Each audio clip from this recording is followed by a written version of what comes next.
Hi, everyone. Welcome to You, Me, and Sacred Birth, the virtual book reading and Q&A series, session 5 on Tuesday evening, July 29th at 5:30 p.m. Central Time. Uh, our topic for today will be more time, more truth, communication, consent, and care in hospital births. And I want to thank Julia Scott for being our marketing and tech specialist and assistant today. Also, a special shout out to Cheyenne Varner of the Educated Birth, where they say we support you as you support parents with inclusive teaching tools for pregnancy, birth, and postpartum. All right, so I'm just going to read today because of the number of people that we have with us, and so won't be doing any interactive, like cute interactive questions that we normally do for Mentimeter. So I'm just going to proceed with reading. And then if people have questions at the end, then we will pause for that. So I'm going to read from chapter 5, Communication and Information Exchange. And I will stop sharing my screen.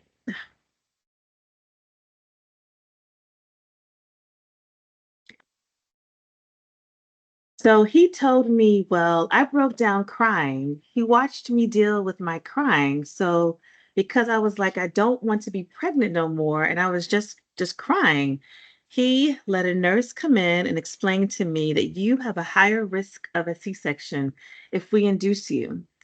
We would like for your body to do it on its own, so that's what we're going to do. And so I was doing a stress test, and they found out that he, the male fetus, didn't have any more liquid, referring to the low amniotic fluid in the pregnancy or amniotic sac that holds the fetus.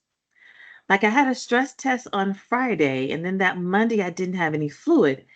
They were like, and you're leaking.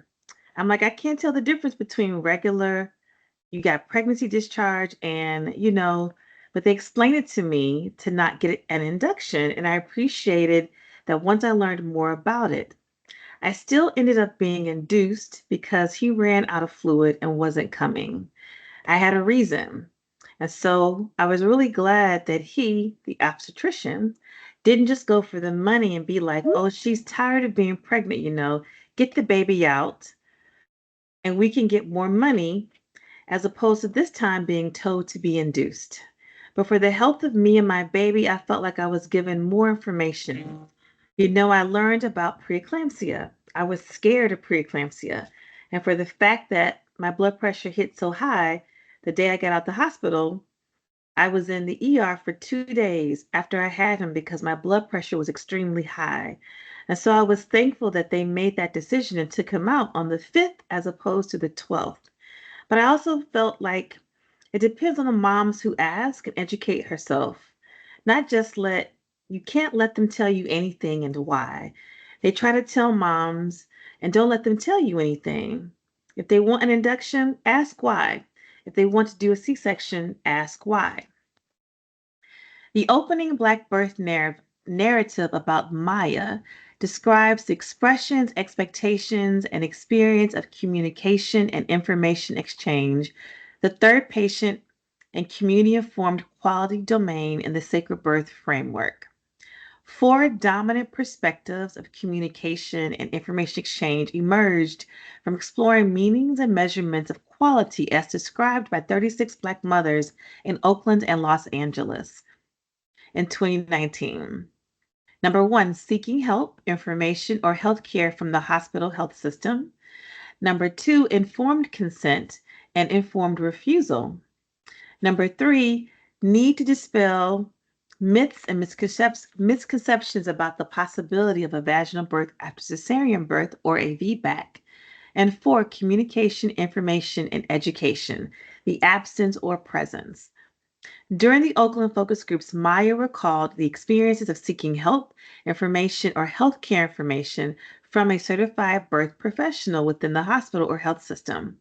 When seeking healthcare information, support, or service from a hospital or health system, Black mothers and birthing people desire and deserve scientifically and culturally robust, rigorous, relevant, and responsive information about birth, different options, opportunities, optics, and experiences during hospital based births, including but not limited to pain relief, mobility, pushing birthing positions, support persons, lactation and infant feeding, birth attendants, birth types, methods, and birthing facilities locations. In the opening Black narrative, Maya expressed relief and delight that the physician avoided moving immediately to a riskier, more invasive, and expensive birth process and induction of labor, and modality, cesarean birth, which is a possible consequence of labor induction. Throughout this Black feminist hermeneutic phenomenology of Black mothers' expectations, expressions, and experiences of communication and information exchange, Black mothers set forth 7 demands to protect and uphold their right to communication, consent, and decision making. Black mothers desire and deserve the right to number one, Black mother parent focused language and information that affirm partner, given and chosen family, and community relationships. Two, recognition of power structures and differentials that maintain, reproduce, or disrupt the hierarchy of knowledge evaluators, incubators, accelerators, and disseminators in the medical industrial complex during communication, counseling, and consent. Three, assertive patient and family inquiry and communication without anticipation of or actual hospital discomfort and retaliation. Four, feeling heard, seen, listened to, believed in, and comforted. Five, inclusive, diverse options, opportunities, resources, and optimal conditions that acknowledge, affirm, activate, and amplify the power, promise, potential, and passion of Black mothers birthing people, now described as pregnant and postpartum Black gender expansive individuals, and Black chosen and given kin throughout childbirth hospitalization for vaginal and abdominal births, or a cesarean surgical birth. And six, optimal and equitable communication, information, and education on linkages to services and resources within hospitals and in community settings. And the seventh and final demand, more time, truth telling, trust, transparency, and communication, consent, and decision making. In this chapter, we will examine and explore communication and information exchange, one of the 7 patient identified care domains for defining quality of care during childbirth hospitalization. 36 Black mothers define the communication and information domain as verbal and nonverbal gestures, interactions, and cues utilized for explaining, understanding, and exchanging scientifically and culturally robust, rigorous, relevant, and responsive information. The actors involved in the communication and information exchange include maternity hospitals, maternity health systems and structures, individuals and teams of perinatal health administrators, clinicians, and support staff. Black mothers desire communication and information exchange to focus on diverse, inclusive Black woman person focused, family affirming, and community centered expectations, experiences, options, and opportunities that impact hospital based births, such as different options and expectations for birthing, pain relief, mobility, pushing birthing positions, support persons, lactating, infant feeding, birth attendants, birth types and methods, and birthing facilities locations. Across many sectors in society, from the ivory tower to professional sports, Black women encounter varying degrees of disrespect, dismissiveness, mistreatment, neglect, and abuse during verbal and nonverbal communications. In health systems, sexism, racism, misogynoir, and other forms of domination, degradation, and control structure the quality, function, context, and impact of social and clinical interactions between patients and hospital clinicians, staff, and administrators. A study published in 2004 examined audio tape and questionnaire data collected in 1998 and 2002 and found that the quality of medical visit communications differed among African American versus white patients. The study sample consisted of 458 Black and white patients who visited 61 physicians in the Baltimore, Maryland, Washington, D.C., Northern Virginia metropolitan area, or the DMV. The researchers measured three outcomes: communication process, patient centeredness, and emotional tone or affect of the medical visit. Study findings revealed that physicians were 23% more verbally dominant and engaged and 30% less let me rephrase this. Study findings revealed that physicians were 23% more verbally dominant and engaged and 33% less patient-centered communication with Black patients than with white patients.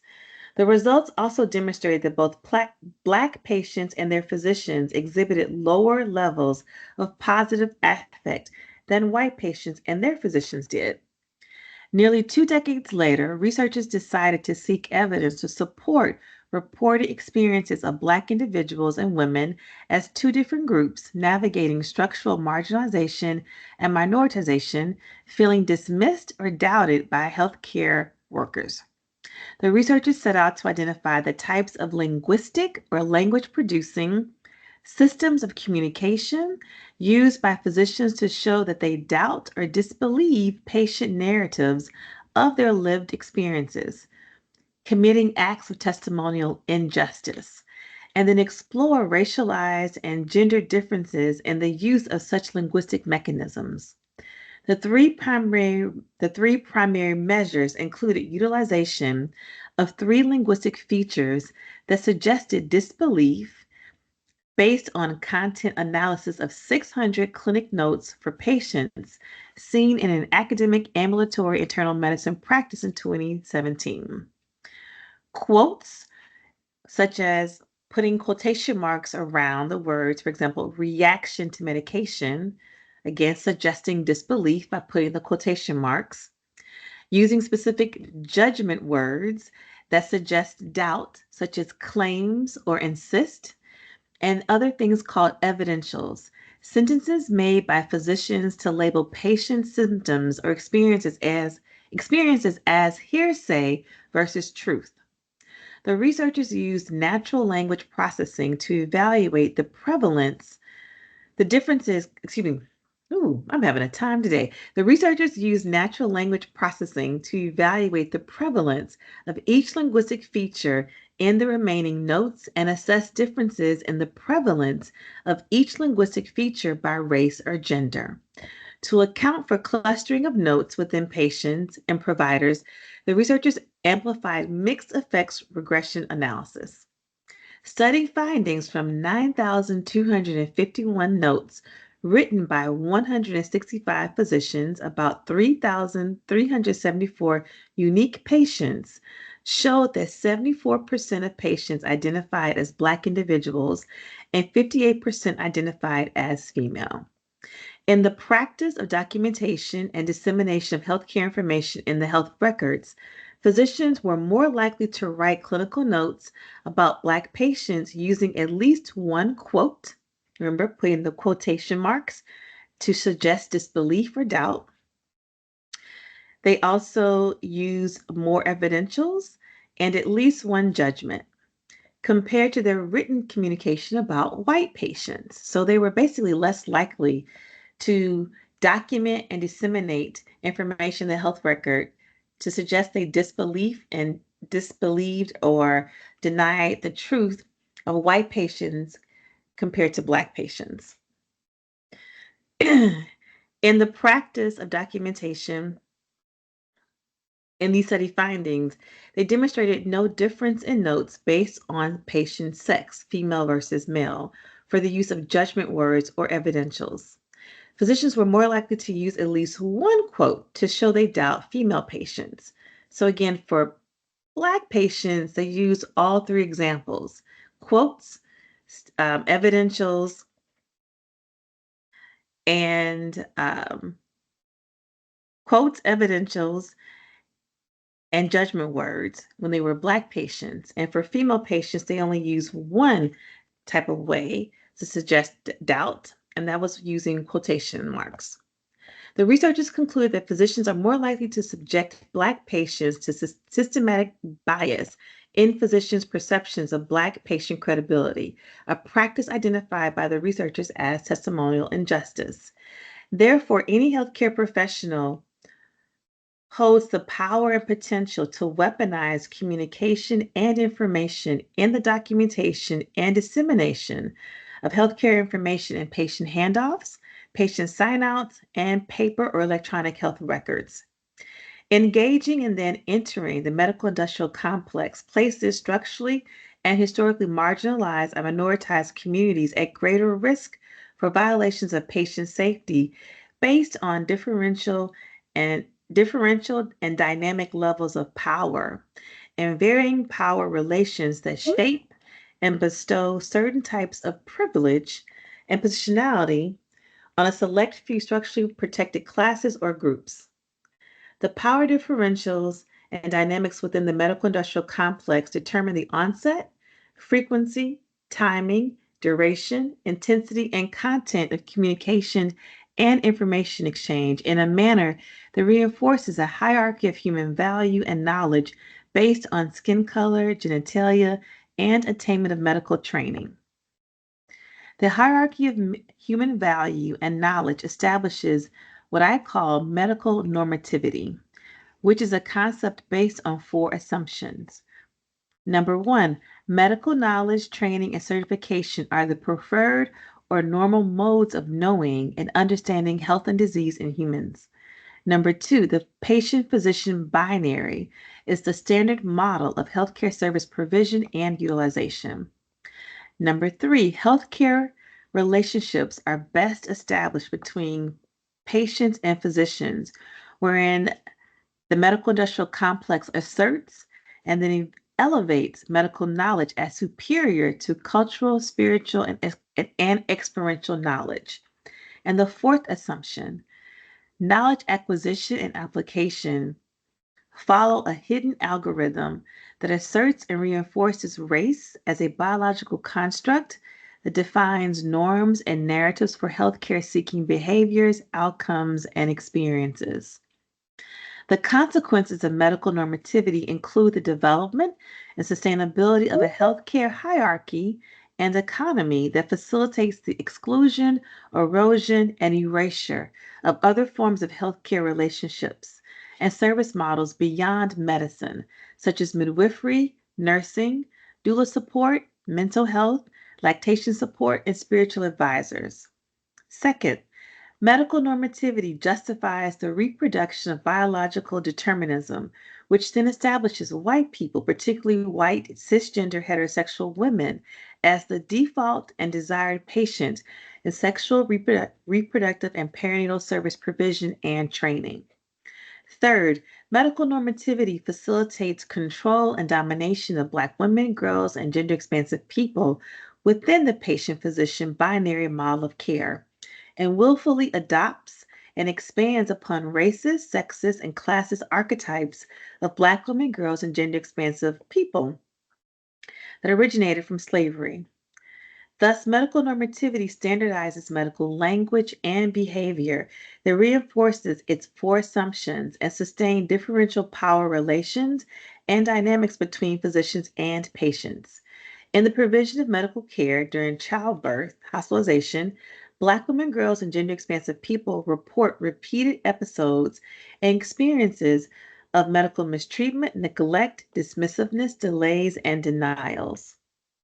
The greatest deception created by the medical industrial complex is convincing the public that medicine, specifically science, and therefore science communication, is evidence based, driven, and objective, free of bigotry and bias.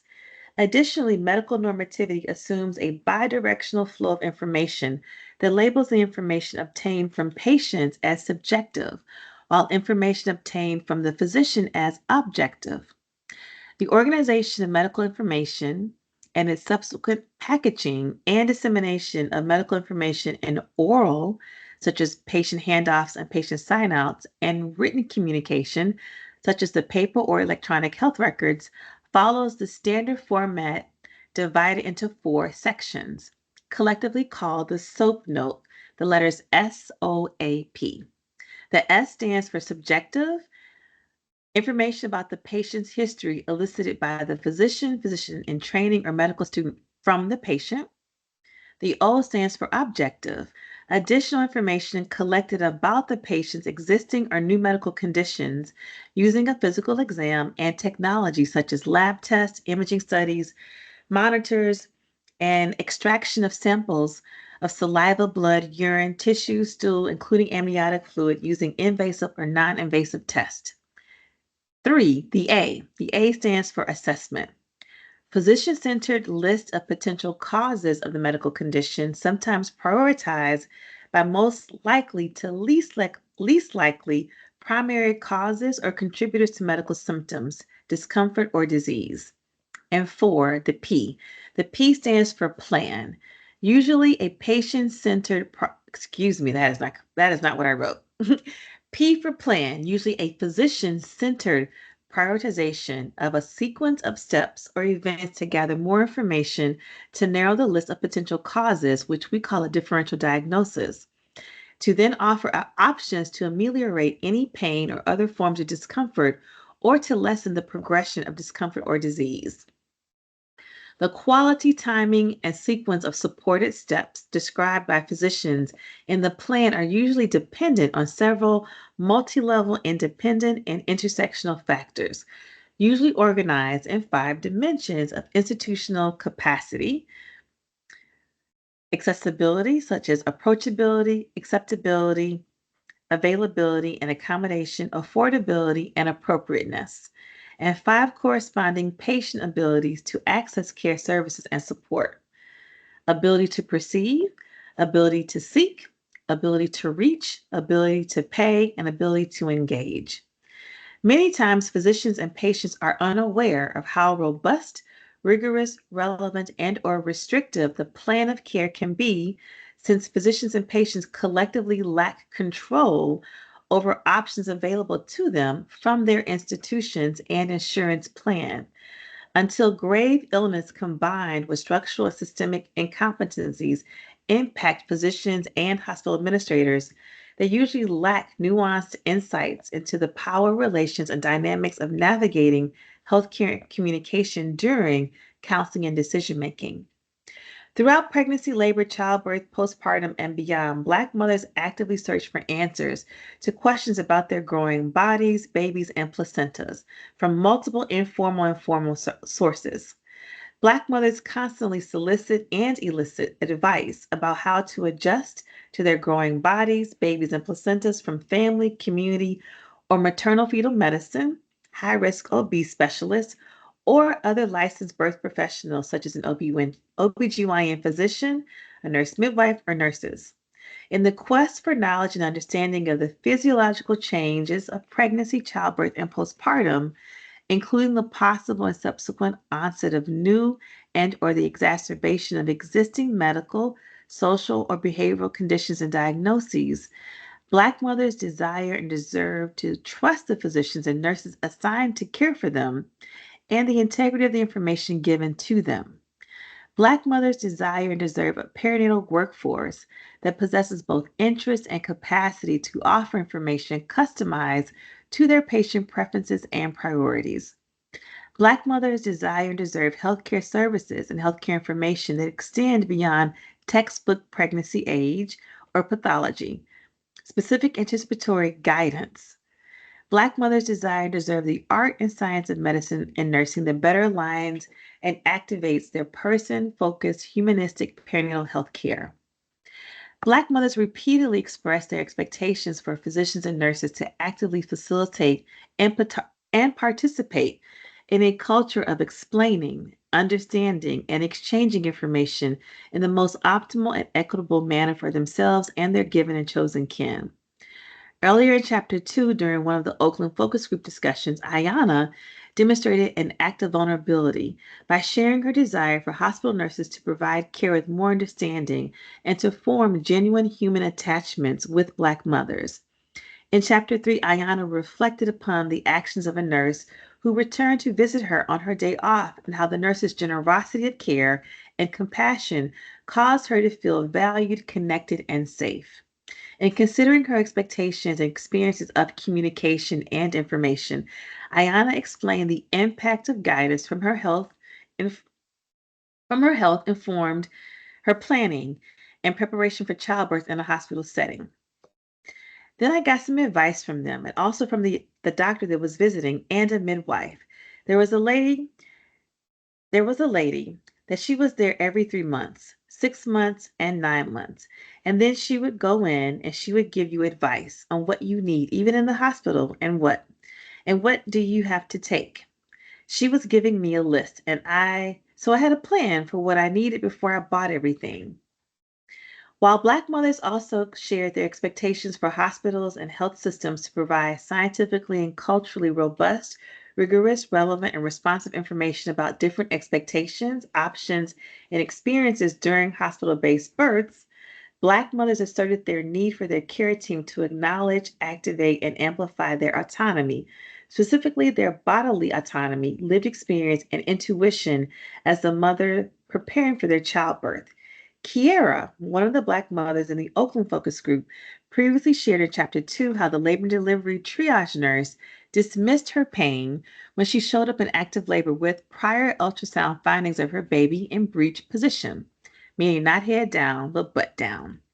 In chapter 4, Kiera recalled how the hospital never confirmed her baby's position and presentation with an ultrasound prior to the nighttime cesarean birth and prevented her and her mother, a doula, from observing the birth of her baby by denying access to peek over the sterile surgical drape or using the customized surgical drape made with a clear window to view the birth while maintaining the sterile field.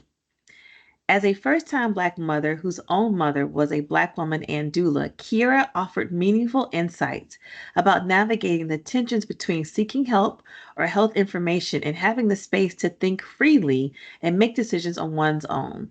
She explained how she managed to receive an abundance of information from multiple sources while also making space to clearly hear her own voice and make her own decisions. I think for me, I had too much information given. I guess because I felt like it was good and then it was just too many, too much. It was overwhelming. It was just, I felt like everyone had their own opinions. And I'm the type of person where, okay, well, it happened for you, but let me see what happens once I finally have her.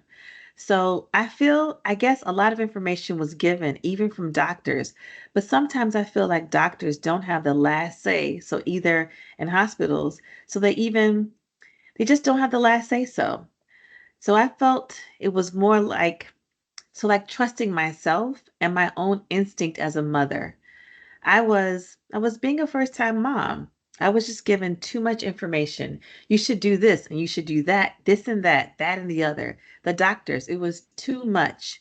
And I felt I was like, you know what? Let me just do this. And I want to be able to have that experience as a first-time mom, and I don't want it to be taken away. And I did that. And it was the best decision I could have ever made by not taking so much information in at once. I took some things, but some things it was just too much. Black mothers also demonstrated a knowing of the power differential dynamics and relations that influence the role of physician as the harborer and disseminator of medical information and the role of the patients as the recipients of medical information. Yet, in their knowing as consumers of physician centered medical information, Black mothers continuously express their desire and need to feel heard, seen, listened to, believed in, and comforted during communication and information exchange. At the same time, Black mothers also conveyed a yearning for equitable communication and information exchanges that first recognize and then disrupt power structures and differentials in the medical industrial complex that maintain a hierarchy of knowledge incubators, accelerators, and disseminators. Without hesitation, Black mothers demanded the right to reclaim their bodily autonomy, lived experience, and intuition as mothers during decision making. In fact, black mothers demanded the right to seek and synthesize information in their own way and on their own time. Black mothers eloquently described their own internal information filtration system, where they choose the onset, timing, frequency, magnitude, and duration of information to accept, absorb, analyze, arrange, adopt, or abandon. In doing so, Black mothers solidified the role of physicians as facilitators and not as owners, governors, or managers of healthcare information, consent, and decision making. More importantly, Black mothers firmly established their right and role to actively participate in healthcare as autonomous agents. Rhonda was one of the Black mothers in the Oakland focus group who offered critical feedback on the attributes of nurses that make them safer to care for Black mothers. In the narrative below, one can better appreciate her perceptions and perspectives about the different roles, responsibilities, and impacts of nurses during childbirth hospitalization. So, this is from Rhonda. For me, because I was in the hospital for like literally 10 days, so I kind of got a feel for the nurses that were there. And like I said, me and my daughter's dad is like on the rocks a little bit. Like we was always arguing, but not really kind of. And then like I said, I had ended up getting to know like a lot of the nurses because I was in the labor and delivery. And then like I said, the doctors came in and I was like, okay, we're going to just deliver you at 37 weeks. And then so some of the nurses that was there, they just kept giving me all this information and it worked out fine because one of the nurses was one of my friends from elementary school. So, and she was pregnant as well too. So she got to help me a lot. And then I got to help her too to get ready for her son. And it was cool. Like I didn't get as much breastfeeding information as I'd like. I didn't even think I was going to breastfeed for this long, so I'm really proud of myself. And even though it's been a struggle, but I'm still going strong. And like I said, it was stressful. But like I said, I got to know a lot of the nurses and then it was cool too because like when some of them went home for their 2 days off and then they'd come back, I would still be there. And then they would give me more information.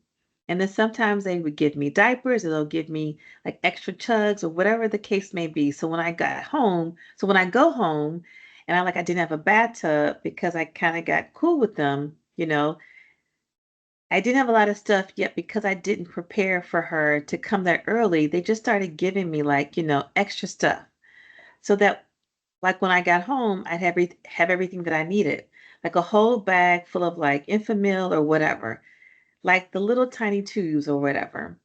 I haven't used them, but she gave me a big supply to go home with in case my breastfeeding didn't work out. So I got a lot of information being able to stay there. And they all told me, if you want to get the epidural, it's good. And it wasn't more for me, but to me, my nurses showed me a lot of love compared to what I thought I was going to be. So I'm excited about that. And that is the end of session 5. So due to just the folks who are here, we didn't do our normal um, Mentimeter activities with lots of questions interaction.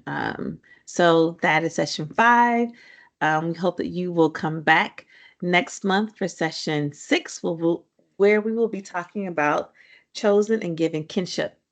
So thank you all. Unless anyone has any questions, that is the end of session 5, You, Me, and Sacred Birth.